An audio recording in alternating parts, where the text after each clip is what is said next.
Au nom du Père, et du Fils, et du Saint-Esprit. Amen. Mon Seigneur et mon Dieu, je crois fermement que tu es ici, que tu me vois et que tu m'entends. Je t'adore, je te demande le pardon de mes péchés et la grâce de faire avec profit ces 10 minutes de prière. Marie, Saint Joseph et mon ange gardien, intercédez pour moi. Attention, cher auditeur de 10 minutes avec Jésus, attention à toi qui pries, parce que Jésus a parfois, et même souvent été, à contre-courant.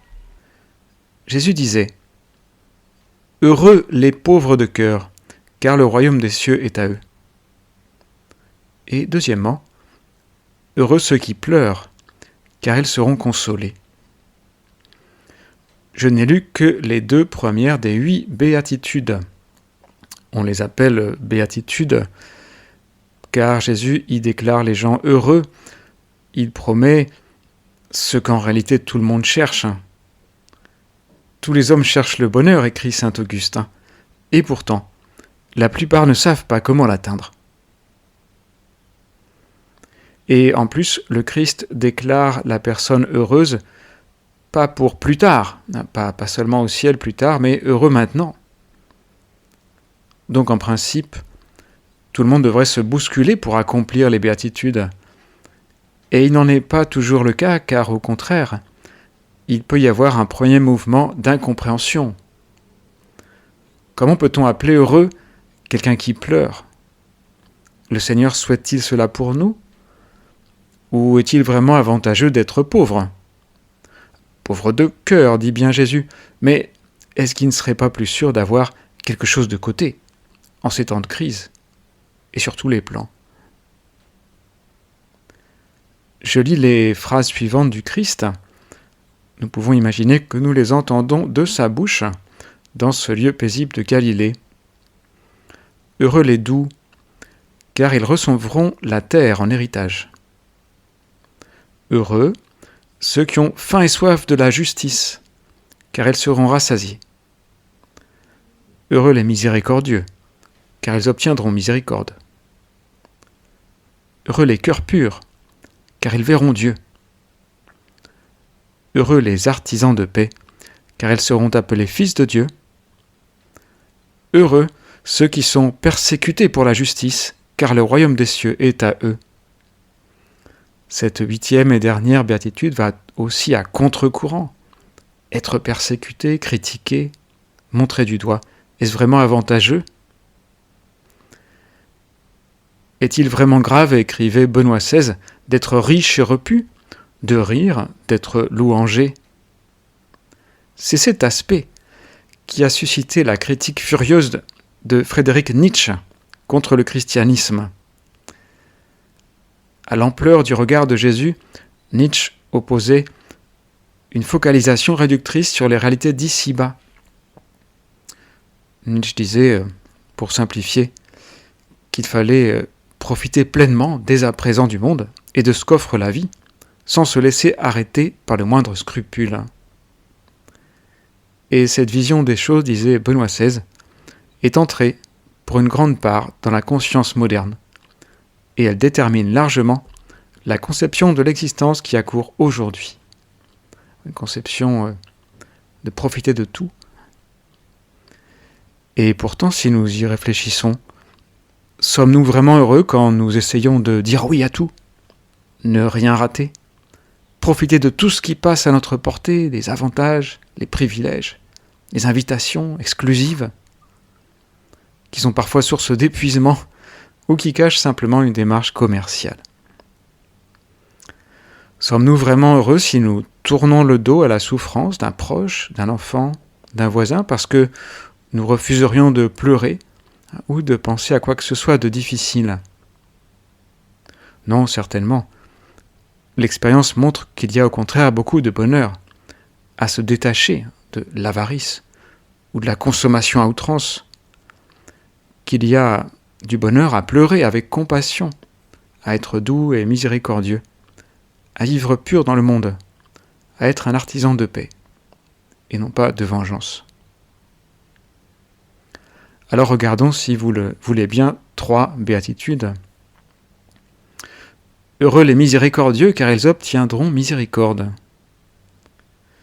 Y a-t-il quelqu'un dans mon entourage à qui je dois pardonner, ou que je n'ai pas encore pleinement accepté, même dans ma propre famille? Quelqu'un de nouveau, ou un enfant qui grandit, dont la personnalité s'affirme? Est-ce que je ne devrais pas me rapprocher de cette personne, en prenant sur moi, en me forçant un peu au début, en faisant un acte d'humilité? C'est la clé, un acte qui sera peut-être mieux reçu que je le pense. On raconte que lors de son séjour à Paris, le poète Rilke, accompagné d'une jeune Française, passait chaque jour, vers midi, devant une vieille mendiante. Assise là, muette et immobile, la pauvre femme recevait les aumônes des passants sans donner le moindre signe de reconnaissance. Le poète ne lui donnait jamais rien. À la surprise de celle qui l'accompagnait, qui, elle, tenait toujours prête une pièce. Interrogé discrètement sur sa conduite, il dit « C'est à son cœur qu'il faudrait donner, non à sa main. » L'un des jours suivants, Rilke parut une magnifique rose mi-éclose à la main. « Ah, pensa la jeune fille, une fleur pour moi ? Comme c'est charmant. Mais lui, de mettre la fleur dans la main de la mendiante. » Alors se produisait une chose étonnante. La femme se leva, saisit sa main, la baisa, et s'en alla avec la rose. Elle disparut toute une semaine. Puis on la revit assise à sa place, muette et immobile comme avant. « De quoi a-t-elle pu bien vivre toute la semaine ?» demanda la jeune fille, et Rilke répondit « De la rose. » De la rose. Elle a vécu du geste miséricordieux, du geste d'estime et de respect qu'elle n'avait pas reçu depuis très longtemps. Et c'est ce qu'il lui fallait. Heureux les cœurs purs, car ils verront Dieu. Autre béatitude. Oui, nous savons que céder à la tentation contre la pureté, la chasteté, laisse finalement un goût de fiel et de vinaigre dans la bouche, disait saint José Maria. Un goût de cendre. Et pourquoi suis-je encore peut-être à chercher de mauvaises compensations à un état de tristesse ou d'oisiveté? Est-ce que je ne pourrais pas contrôler un peu plus mes sens? Heureux les cœurs purs, car ils verront Dieu. Ah, c'est le plus grand encouragement sur cette vertu. Si je bride mon regard ou ma curiosité, je verrai bien mieux que ce que j'ai refusé de voir. Et je ne rate rien. Enfin, heureux les artisans de paix, car ils seront appelés fils de Dieu. Cela nous paraît plus normal, nous donnons facilement notre assentiment. Seigneur, disait Saint-Exupéry, « Donne-moi la paix des étables, des choses rangées, des moissons faites.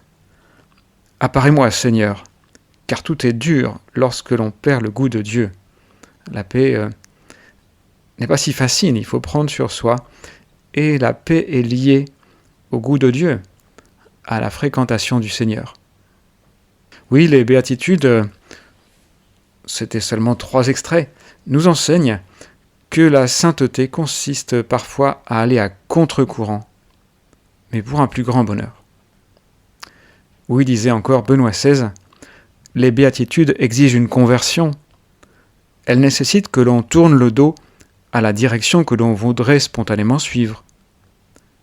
Mais ce retournement fait apparaître un univers plus pur et plus élevé. Notre existence se met alors en bon ordre. Enfin, remarque avec beaucoup de sagesse le catéchisme de l'Église catholique, les béatitudes dépeignent le visage de Jésus-Christ et en décrivent la charité. Les béatitudes sont le portrait de Jésus.